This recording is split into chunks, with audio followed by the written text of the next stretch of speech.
I don't want to have to fit into someone else's whitewashed marketing of sustainable fashion. I want to create fashion that shows people like me and is inclusive.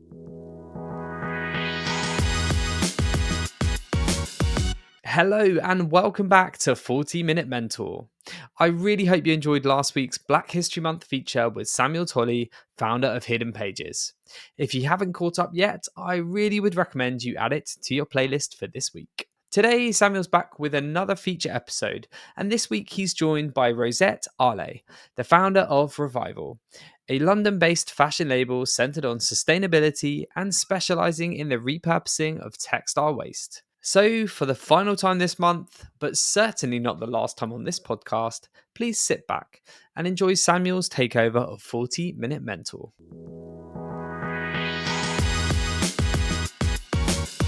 Today, I have the honor and the privilege of being joined by Rosette Ale. Now, Rosette is the founder of Revival, which is a sustainable fashion brand that is showing the world how innovative design and environmental friendly consciousness go hand in hand. Now, a little bit of a background story here. So Rosette and I actually went to uni together, and her inspirational aura has been the thing since then and still is now. Oh gosh, what an intro. Thank you, Sam. As Sam said, I'm Rosette, founder of Revival London, which is all about making slow fashion sexy, inspired by the 90s and 2000s, and mainly working with denim as well. So specifically reworking discarded denim, which was on its way to landfill, reclaiming that and then turning it into something beautiful and contemporary. And I guess I started out fashion blogging and customizing my own clothes. And then I did a fashion foundation diploma, which kind of gave me my light bulb moment because we had like a reconstruction project. And that basically encompassed taking a garment apart and then redesigning it. And I was like, oh my God, this is it. So ever since that course, I kind of had that at the back of my mind. And I wanted to start a fashion brand that was not only cool and sexy and contemporary, but also had some kind of impact environmentally and socially. So that's how Revival was born. And yeah, here we are today. It's kind of evolved over the years, but yeah, that's where we're at today. Amazing. Thank you. As we said in sort of this prelude to this conversation, what you're doing is massively important. And obviously, the great benefit of it is that it is catering to trying to heal the earth, right, through human behavior in terms of purchasing habits. I want to ask, nonetheless, what was the moment for you when you realized absolutely have to start this business venture? I think it was during university in my third year. So this actually, I was so excited about this business venture that I was actually failing my actual degree. So I was slipping up in terms of like my courses and like the exams I was doing in my first semester of third year because I was just so excited about this fashion brand. And I found the way to like combine the social impact in terms of like paying workers fairly and like empowering them, but also thinking about like, okay, we're gonna have environmental impact as well. We're gonna reclaim stuff that's going to landfill. And then like obviously it's gonna be cool, it's gonna be stylish, it's gonna be like, contemporary. And I was like, this is it. Like I think I even pitched it was either like a bit of funding or mentorship in like first year and third year as well. So that was when I was really like on fire for the business. And I was like, yo, this needs to happen. I envisioned myself leaving university, having this business up and running, like, yeah, entrepreneur from the gate. And that's really not how it turned out. But yeah, third year of university, I was literally like, this is it. This is what I want to do. I want to do this entrepreneurship life and like run my own business, basically.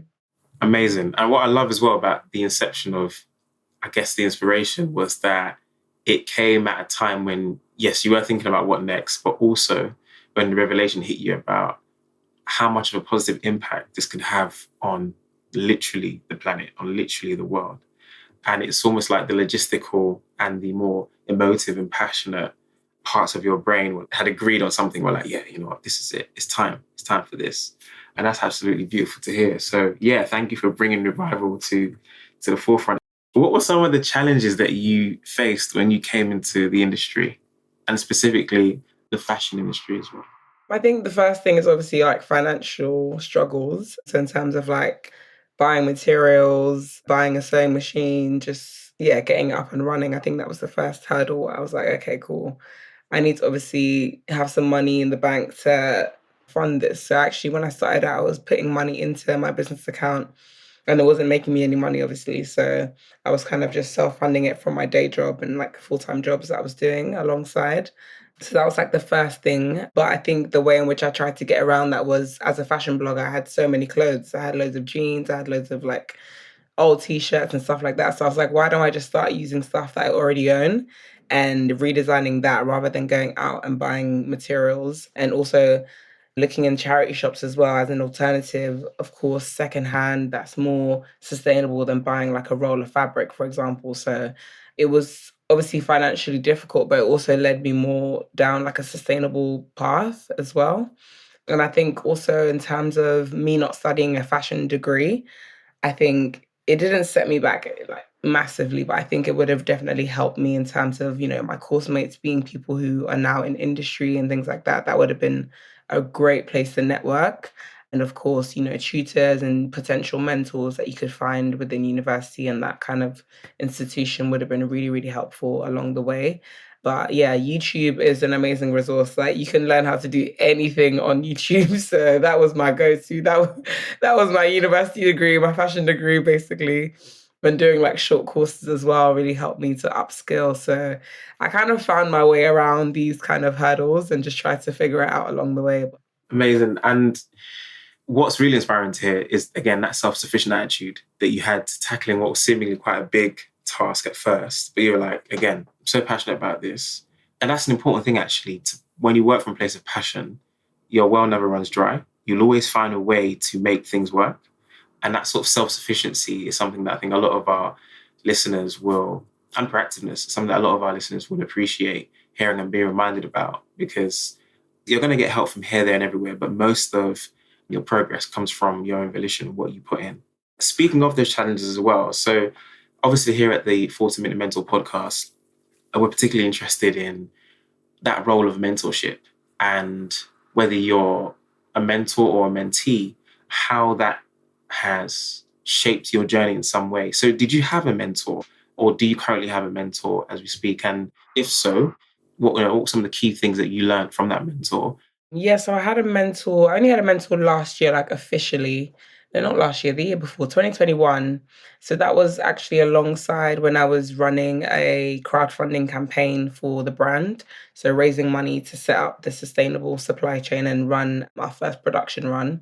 So during that time, I basically applied for this company called Fashmash, who are basically a fashion platform all about putting fashion pioneers and change makers at the forefront.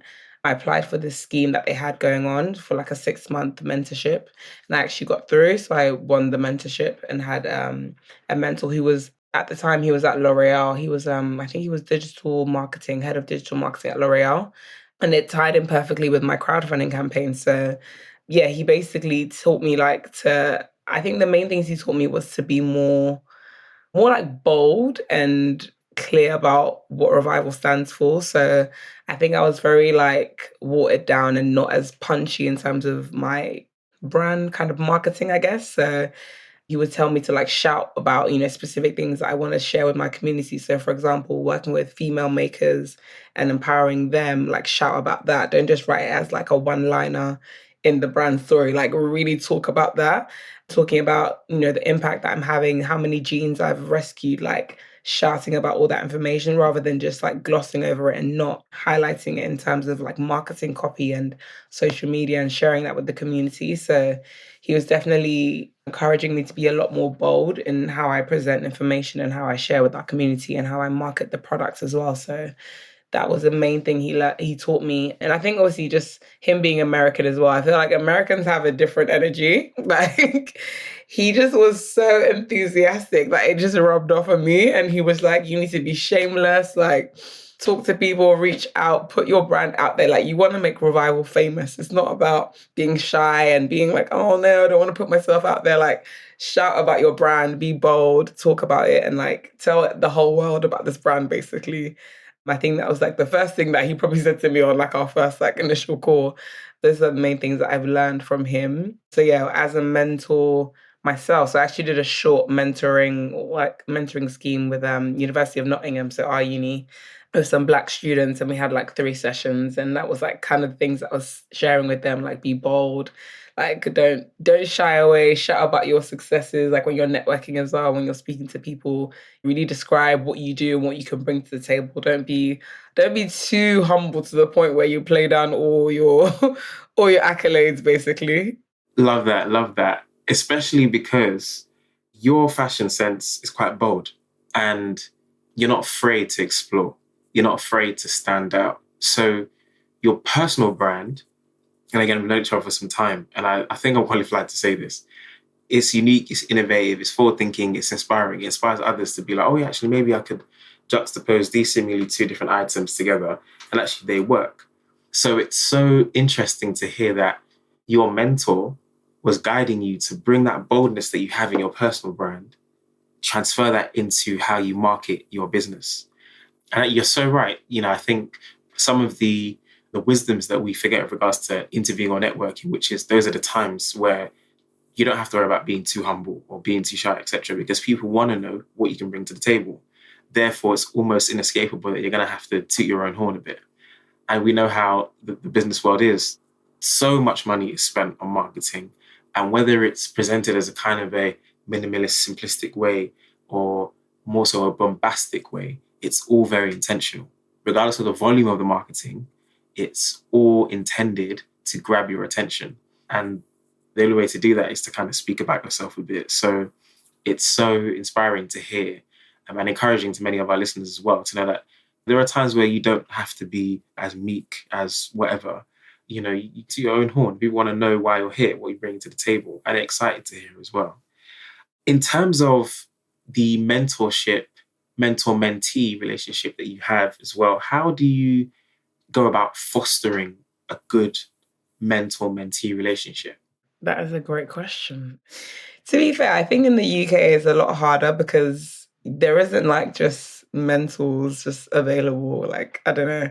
Because I was speaking to my friend who's based in America, and he just said that there's a website where you can put in your postcode and then just find a mentor like for free. Like there's nothing, they just want to help people and businesses like succeed. And I think he was shocked to hear that in the UK, like we don't have anything like that, or not that I know of. It's either like you apply as part of a competition or like, yeah, you have to put yourself forward and then you find out if you get a mentorship. So I think it's a lot harder to acquire a mentor in the UK in terms of like organizations facilitating that like relationship. But it can also be intimidating in terms of if you're trying to network up, obviously, in certain events and obviously trying to meet someone who has more experience in a field or, is more established to get them as a mentor, it can be very intimidating and daunting to approach that. But I'd say obviously look out for organizations who are facilitating mentorship relationships and obviously look at how you can build your confidence in terms of speaking to people who are more established than you and getting that like familiarity with them and building a more two-way relationship with them to begin with rather than just approaching them and saying be my mentor, like who are you, like you need to also pour into them and show them that you can add some value to their lives as well. So I think it shouldn't be so transactional, like in the first initial, like, meeting phase. But as you establish that better relationship with them and you see that they like your vibe, you like their vibe, and you can pour into each other, then you can probably propose that mentorship relationship. Yeah, so key. Something I'm learning more and more, I guess the importance of understanding more is that pouring into the other cup as well.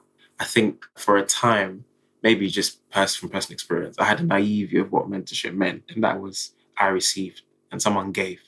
But as you get older and you work more and you get involved in different projects, etc., you are also gathering some experience. You're also gathering increasing value. So there's no harm in being able to share that with someone who, to some extent, may be more experienced or you may feel is in a high position in terms of your goal. But one never stops learning. So why should one think that their mentor, isn't of the same mindset as well? And if you can be a source of learning for your mentor, then that makes the relationship even more enjoyable, I think, for both parties as well. You mentioned as well your time as a mentor for Black students at the University of Nottingham. And one thing that I've been thinking about is, do you reckon there are some mental barriers that Black people in particular may face when trying to find a mentor? Who child? Black students, Black people, Black creators. Listen, the barriers are barriering. We've got all day. No, honestly, we know that obviously there's systemic barriers all over the gaff. Like it's obviously a challenge for us to find our footing in industry and have our voices heard and be highlighted in certain things. So it's definitely a challenge. And I don't know what specific mental barriers. Maybe it's a sense of not seeing people who look like you in those spaces to begin with. So feeling like you're out of place or feeling like you can't relate to people in that area that you want to develop or grow in or build relationships in, and feeling like, oh, this is not really for me. I'm not welcome here. I'm not represented here. And I think that can put a lot of Black people off in terms of like the mental barriers. I definitely feel that in terms of the fashion industry. In certain spaces, you don't feel like, oh, this is not for me. I think that's the main thing. I don't know what else, because that's a very heavy topic. That one we can really dissect it. But I think the first thing that comes to mind is just not feeling represented or feeling welcome in a space, and therefore you not feeling like you can put yourself in that space. Yeah, I completely agree. Representation matters. And the older I get, the more I realize how important that is. I think ideally we'd all like to, well, I say all, maybe a bit too presumptuously. I think a lot of our network, and I think most people are decent enough to say it would be good for us to kind of move beyond race and these systemic prejudices, etc. Until then, representation matters. And I think increasing diversity is one way to get to that post-race utopia, where essentially all we're saying is, look, everyone, regardless of what you look like, race, color, or creed, you will get equal chances. That's essentially the end goal that I think a lot of social initiatives, conversations happening online, campaigns, etc. That's the goal that everyone's trying to get to. And I think you're so right about seeing a reflection, in the boardroom, because then you don't feel so much like the other or the exception, the token this or the token that, dare I say it. I think that's even why I wanted to start my own company, because it's like I want to create my own space. I don't want to have to fit into someone else's whitewashed marketing of sustainable fashion. I want to create fashion that shows people like me and is inclusive. So yeah, that's probably one of the main drivers as well. Yeah, absolutely. And to that point of diversity as well, what, if any, progress have you seen in terms of diversity in the fashion industry? I think there are a lot more Black and brown content creators in the sustainable fashion industry, and obviously being like working with brands, being put in like ads and marketing a lot more and being put at the forefront. I think during the Black Lives Matter uprising and the George Floyd incident, I think there was a lot of brands that were creating initiatives and organizations creating initiatives to amplify Black creators and their voices. So there was one in particular, I think it was called Brand Share the Mic. And a lot of organizations actually like gave their Instagram page or their social media feed or whatever and dedicated that to Black creators. And obviously that's only a small part of the change. But I think even for myself, that actually helped me a lot to grow as a creator and put my platform out there as well. So yeah, I think that definitely helped in terms of boosting fashion brands and fashion creators.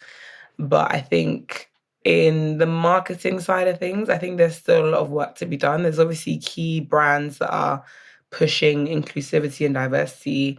We know obviously Savage X Fenty, like they're like the pioneers in that. Like that every year you're gonna get an inclusive, diverse cast, and obviously in their models and everything that's fully like embedded in everything that they do. So there are certain brands that are doing it really well and doing it very authentically as well.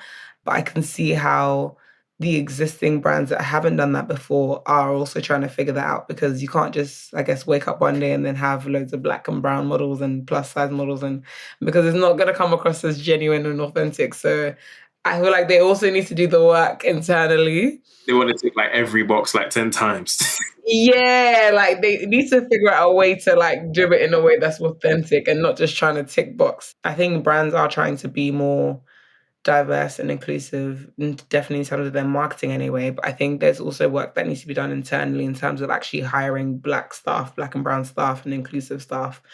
There was a time period where there was like companies showing the people that work for them, like as in like one picture, and like everyone would just be white. And it's like, okay, where's the diversity, hun? Like, yes, you can do it in the marketing, but also we need to see that within the company and within the perspectives of the brand. Is there a diverse company that you're running, or you're just doing it for show? Yeah, absolutely. Who are the decision makers? Yes, that part. That really matters, ultimately, no matter how diverse, multicolored the workforce is. Who's at the top? Who's making that final decision? Absolutely. And what you've said there about, I'm really, really liking this actually. I guess there has to be a genuine effort to make people feel more included in terms of making things more diverse. Leading on from that, then, I also think about, well, how diverse is the effort from certain leaders, or I guess, how diverse is the pool of leaders who are leading the effort towards sustainability itself? And so the question that comes to mind is, do you notice a difference in how certain ethnicities engage with the sustainability initiative? Because I often think about, I guess there's sort of a trope with regards to those who come from immigrant families or maybe our first generation here and their parents were born elsewhere. I guess the mentality that we're kind of used to is, look, as long as you've got food on the table and you've done well in school and you've got a job, that's all I kind of really care about. And then we grow up, as this first gen here, and we come out with all sorts of, creative endeavors, hidden pages and Revival, case in point. And so what I basically think is, do certain ethnic minorities have the time? Have they developed that consciousness, with regards to what it means to be sustainable? And in consideration of that, the difference in priorities between ethnicities, broadly speaking, and you can say, actually, no, that's not necessarily the case, but do you see a difference, therefore, in how different ethnicities engage with that idea of sustainability? Wow, that's a question. That's a question. Let me break this one down. Okay, cool. So I feel like in terms of immigrant families and Black and brown families, I think we approach sustainability from a more less wasteful and resourceful kind of approach. So I think obviously we have the reusing of containers, the reusing of bags, those little kind of things in the household. And then I guess, I think that's how we approach it more so rather than in like everyday life and prioritizing, the environment and climate change and things like that. But then I think on the flip side, it's like we've done so much work and there's been so much struggle to get to where we are that actually there's been a long while of just actually survival mode. So like as you said, is there actual time to be like, wait, and let me live my life more sustainably? Actually, I'm just trying to put food on the table and get these children to school and, like build a good life for them, basically. So I think there's that kind of perspective. And I think from like maybe the more Caucasian perspective, let's say, I think there's obviously a higher level of privilege in that community. And with sustainable fashion being more expensive, there is more accessibility in terms of, price point. And therefore they're able to maybe, I don't want to say indulge, but like buy into more sustainable fashion and have the option to do so because of, higher disposable incomes and things like that. So I think that's how I've seen things play out. And I've seen that my customers as well have been more on the white side, let's say. Whereas I guess my Black and brown customers they like the style and not necessarily buy into the sustainability aspect, but they do enjoy like the style and the aesthetics more so than like wanting to support sustainability and climate change and, environmental impact. I think a lot of it plays into privileges, disposable income, and where we are as a people so far, which is, it's kind of a heavy topic, I'm not going to lie, but I think that's how my brain has kind of understood it all. Yeah, no, absolutely. And I think these are some of the more, I guess, systemic things that have a massive, massive impact on the likelihood of engagement and the longevity of engagement as well. You make such a great point about greater disposable income when you're amongst some ethnicities compared to others. And therefore, that, just impacting how seriously we may engage with the topic. In consideration of that, what advice would you give, generally speaking, to those of different socio-economic demographies to act more sustainably? But do you think actually there are some things that everyone can do, regardless of their socio-economic status, to contribute towards addressing the issue of climate change and other environmental issues as well? Yeah, I think it requires a huge shift in the mindset of the consumer, because I guess you can't just shift your mind from like buying 100 fast fashion items to buying two sustainable items. Do you know what I mean? It's not going to be an overnight thing. And I think one big step is just literally to shop less, like to actually just buy less items, basically. That's like a very easy and simple way to act more sustainably, because consumerism, all of that consumption is just feeding into the capitalist society. And a lot of fast fashion does involve, exploitation of workers. And if something is extremely cheap and too cheap to be true, then someone else is paying the price for that item. And there are negative consequences to that purchase. So I think buying less is definitely step number one. And I think also just being more aware of where your stuff comes from, like where do your clothes actually come from, and actually doing a bit of more of a deeper dive into researching where this brand manufactures their garments, or looking on websites like Good On You. So Good On You have like ratings of different brands, and they give you alternatives to fast fashion brands. So it's a really easy way to understand like what a brand's rating is. So it can be like good, it can be excellent, it can be poor, it can be needs more work. And that just gives you an indication of where that brand's kind of standpoint is in terms of sustainability and how they operate ethically as well. So there's quite a few resources out there to help you like, gain that knowledge and make better decisions in terms of shopping more consciously as well. And I think also secondhand is a really easy way to be more sustainable as well, because the item is already made, it's already out there. You're not feeding into more demand for newness from raw materials. You're actually just buying what is out there already. So that's a great alternative to shopping more sustainably as well, and being more conscious about your purchasing habits. Amazing. That's some really practical advice there, I think, for our listeners. And again, it kind of circles back to that whole being proactive. And in this instance, being proactive with regards to thinking about where your purchases come from and what impact they may have as well. Just to round off then, if there was any advice that you give to the Black community with regards to how to maintain resilience and consistency when going for their entrepreneurial or even professional endeavors, what would that be? Because I find that that's probably the core of a lot of people's success, including your own. You've been brainstorming this idea for so long, since our uni days, and now it's coming to fruition and it's picking up and it's getting traction. And I think a large part of that is to do with the consistency. How do Black creatives, Black professionals, Black entrepreneurs to be, how do they achieve consistency? Even in terms of like social media marketing, like having a strict number of days you want to post and being able to bulk edit and schedule those posts for the week, like that's a way in which you can continuously show up and be consistent online.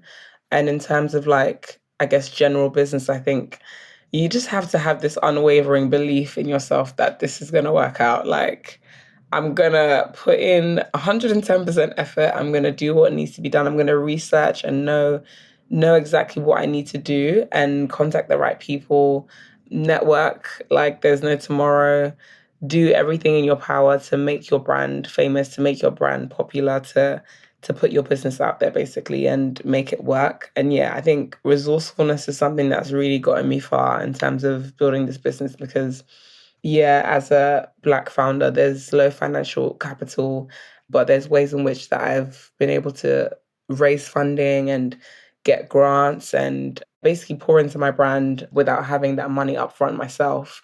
So I think doing a lot of research has really helped me, and being really resourceful and finding different ways to create opportunities for myself, even when they don't exist or I can't access certain opportunities out there. One thing I would say as well is be prepared. I think what I found is a lot of, well, myself included, a lot of Black founders and Black businesses, Black-owned businesses are not prepared for the growth that is possible and orders coming in and your brand actually taking off. Like, actually be prepared for that to happen. I think we have a very like chicken and egg kind of situation. Oh, if I invest in this, but I haven't got any orders, are the orders going to come? But then if you don't invest in that infrastructure, how are you going to fulfill the orders if they do come?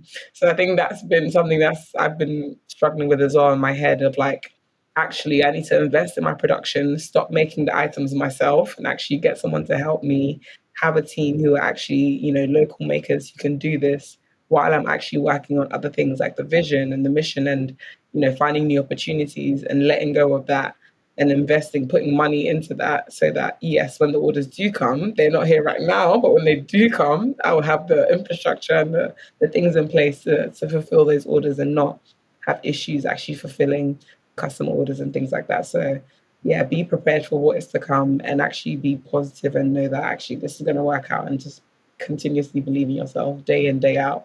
Well, myself and I'm sure many others are so glad you remembered that. I think that some really powerful words to leave us with at the end of this podcast. Cannot thank you enough. Now is my favorite time of the podcast when you get to shout about where can we find Revival. Tell us everything. Yeah, so Revival LDN on all social media platforms. So TikTok, Instagram, Twitter, everything. Revival LDN. And then, yeah, my personal page is Thrift Queen Lola. And that's on all platforms as well. So same username across everything. And I post about secondhand clothing, eco-friendly alternatives, upcycling, mending, all of that good stuff. Jeez, that's the final word I have to say on that one. Lola, it's been an absolute pleasure. We can't thank you enough for the time that you've given us today. It really means a lot. You're doing such great work for society, for literally the world, and you're such an inspiration. So thank you, thank you. Oh, that's so sweet. Thank you for having me. Thank you to everyone who's tuned in as well today. We hope you've gleaned all those golden nuggets of wisdom that Lola has shared today. And yeah, we look forward to you joining us for the next episode. Take care. Thank you so much.